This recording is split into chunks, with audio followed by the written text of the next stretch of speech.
कौन बनेगा बड़वाह का नया विधायक? आज पेश है कांग्रेस के नरेंद्र पटेल एवं भाजपा के जितेंद्र सुराणा से आजाद हिंदुस्तान से सीधी बात।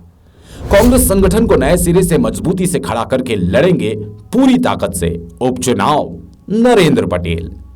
भाजपा में संगठन जिसे भी टिकट देगा पूरी मजबूती से सभी कार्यकर्ताओं से साथ देंगे जितेंद्र सुराणा।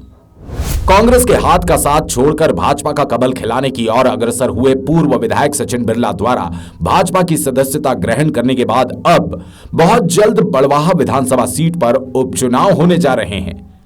उपचुनाव की तैयारियां दोनों दलों ने प्रारंभ कर दी। भाजपा इसलिए उत्साहित है कि अभी संपन्न लोकसभा सीट पर हुए उपचुनाव में भाजपा उम्मीदवार ज्ञानेश्वर पाटिल 82,000 मतों से विजय हुए। साथ ही भाजपा के पास बड़वाह विधानसभा क्षेत्र से अब तक की सबसे बड़ी जीत अर्जित करने वाले सचिन बिरला उनके पाले में आ चुके हैं और रोजाना कांग्रेस के कार्यकर्ताओं को भाजपा में शामिल कर अपनी चुनावी जमीन मजबूत करने में लगे हुए हैं। तो दूसरी ओर कांग्रेस ने भी पूर्व सांसद श्री ताराचंद पटेल के भतीजे नरेंद्र पटेल को प्रदेश कांग्रेस का महामंत्री बनाकर आने वाले उपचुनाव में उम्मीदवारी को लेकर बड़ा संकेत देने की कोशिश की है।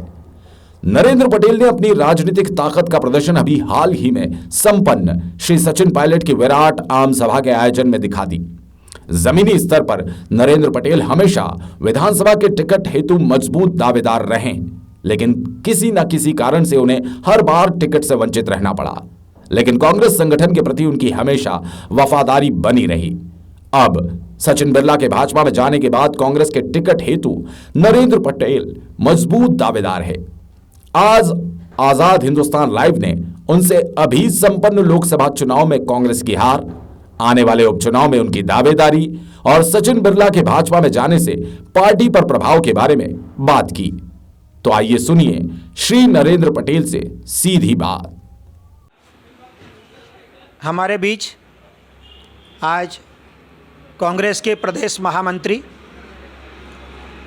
और सनावद ब्लॉक कांग्रेस के अध्यक्ष तथा बड़वा विधानसभा में कांग्रेस का जाना माना चेहरा के रूप में प्रसिद्ध भाई नरेंद्र जी पटेल मौजूद हैं। पटेल साहब, आज़ाद हिंदुस्तान लाइव में आपका बहुत बहुत स्वागत है। धन्यवाद।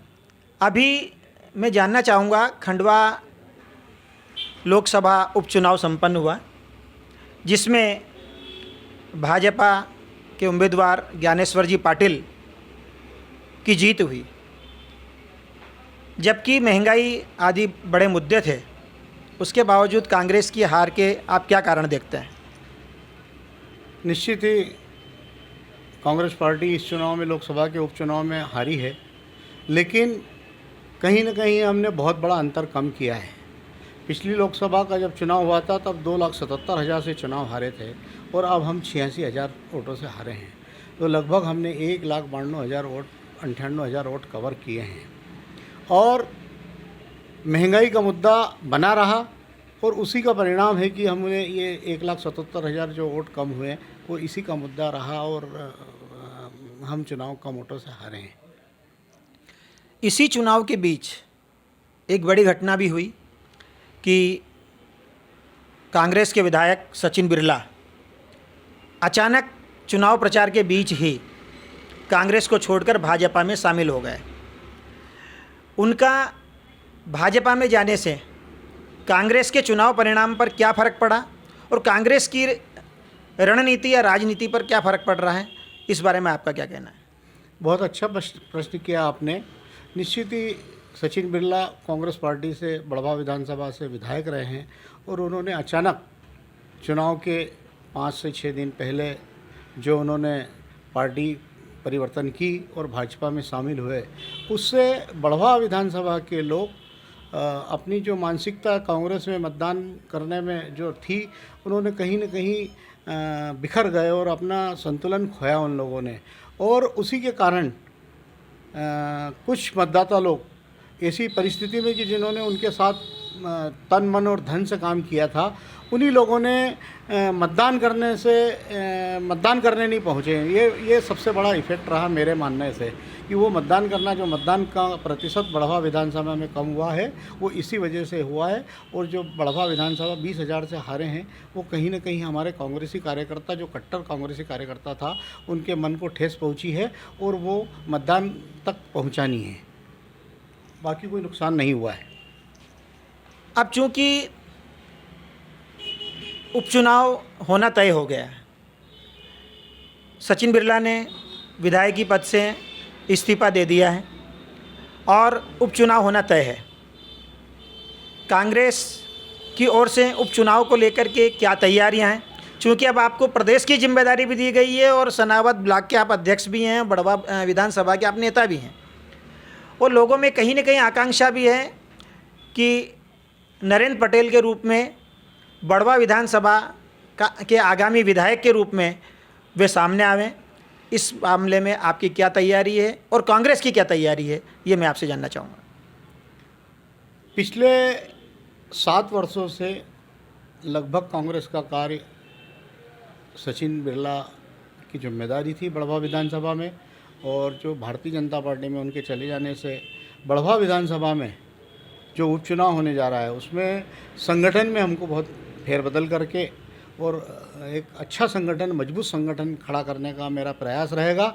और मेरे जो हमारे नेता लोग हैं, जैसे अरुण यादव हैं, कमलनाथ जी हैं, दिग्विजय सिंह जी हैं, इनसे सबसे मिलकर एक बड़वा विधानसभा का एक नया समीकरण बिठाकर नए संगठन पदाधिकारियों को जिम्मेदारियां देकर और बड़वा को मजबूत करने का काम हम करेंगे और बूथ स्तर से तैयारी करने का कार्य प्रारंभ करेंगे।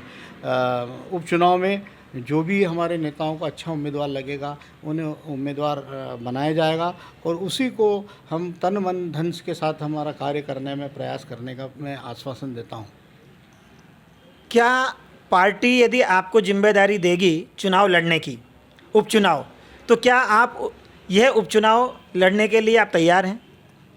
देखो, मैंने शुरू से कांग्रेस पार्टी का कार्य किया है और मेरे को जब जब भी जिम्मेदारियां दी है तब तक मैंने पूर्ण रूप से प्रयास किया निभाने का।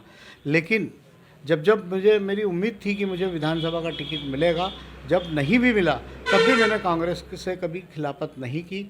मैं अगर मुझे जिम्मेदारी सौंपते हैं तो मैं निश्चित रूप से इस कांग्रेस के कठिन समय पर मैं उनकी बात को मानूंगा और मैं जनता के बीच में बिल्कुल पहुंचूंगा। बहुत बहुत धन्यवाद।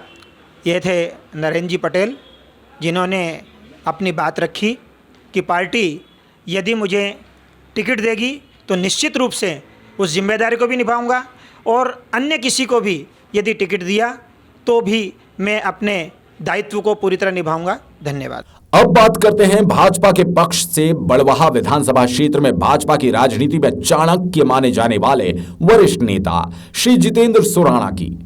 अपनी बेमिसाल संगठन क्षमता से हर चुनाव का कुशल संचालन करने के साथ भाजपा उम्मीदवारों की जीत के लिए अभेद व्यूह रचना करने वाले श्री जितेंद्र सुराणा को विधायक पद की दावेदारी के लिए हमेशा मजबूत नाम माना गया।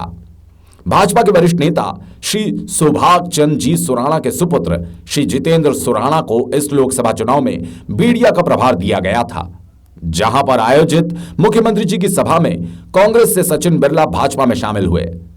सचिन बिरला के आने से क्या भाजपा के अन्य संभावित उम्मीदवारों की उम्मीदों पर पानी फिर गया या फिर वे अभी भी उम्मीदवार की लाइन में खड़े हैं? उपचुनाव में भाजपा कितना मजबूत होगी? क्या एकता के साथ सभी नेता चुनाव में सहयोग देंगे? इन सभी मुद्दों पर आजाद हिंदुस्तान ने आज जितेंद्र सुराणा से सीधी बात की। तो आइए मिलते हैं भाजपा की राजनीति के चाणक्य जितेंद्र सुराणा से। आज हमारे बीच बड़वा भाजपा में राजनीति के चाणक्य माने जाने वाले जितेंद्र जी सुराणा मौजूद हैं। हम बात करेंगे उनसे खंडवा लोकसभा क्षेत्र के इस चुनाव के बारे में, जहां पर ज्ञानेश्वर जी पाटिल ने 82,000 से भी अधिक मतों से जीत अर्जित की। आपको बेड़िया की जिम्मेदारी दी गई थी, कैसा आपका अनुभव रहा?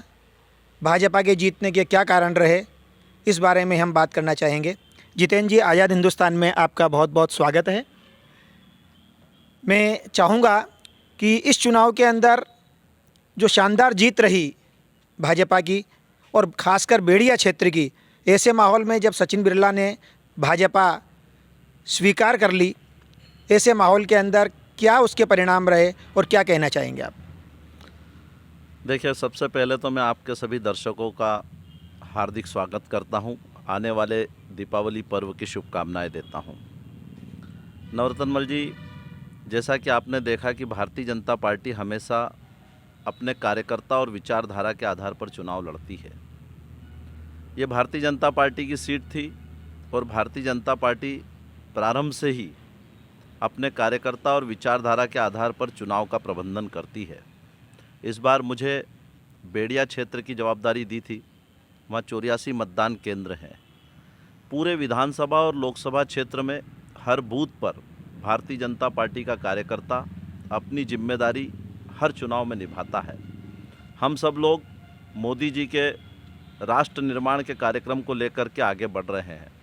ये देश विश्व में अपने प्रगति के नए सोपान रखने जा रहा है।